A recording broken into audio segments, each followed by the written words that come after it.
As with any other passage like this or of this nature found in Scripture, and now we're speaking specifically of the Old Testament, the answer is indisputably yes.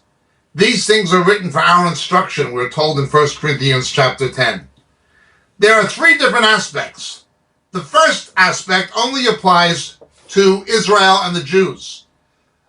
The point being, the only Jews who can speak to Israel and to the Jewish people nationally and ethnically are believing Jews who believe Yeshua is the Messiah. They are the faithful remnant of Israel, and they can speak to the Jewish nation and the Jewish people and need to. So can non-Jews, but it's something specific for the Jews. Secondly, as you rightly point out, it applies to the church, and it certainly applies to the church in the last days. Remember, both in the Olivet Discourse and in the book of Revelation, Jesus recycles the themes of the book of Jeremiah and takes what was happening in the days of Jeremiah leading up to the Babylonian captivity, and he recycles it as a type or a picture of what's going to happen in the last days generally, both to Israel and to the church. The whole Babylon motif with the Babylonian Empire coming for the captivity, well, that is replayed in Babylon the Great.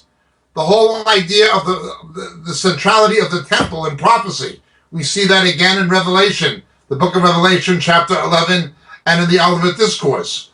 We see these same ideas of the rapid proliferation of false prophets in Jeremiah happening again in the last days, again in the Olivet Discourse and so forth.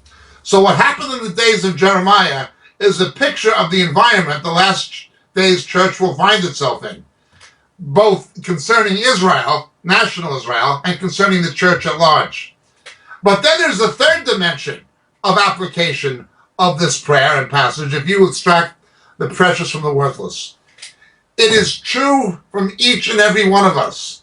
The more we let the Lord deal with our old nature and the things that are wrong with us that displease the Lord and hold back his capacity to use us as he wants to, the more he deals with our flesh, our sinful nature, our old nature, the more he's going to be able to reflect his glory and his truth through us. He'll be able to express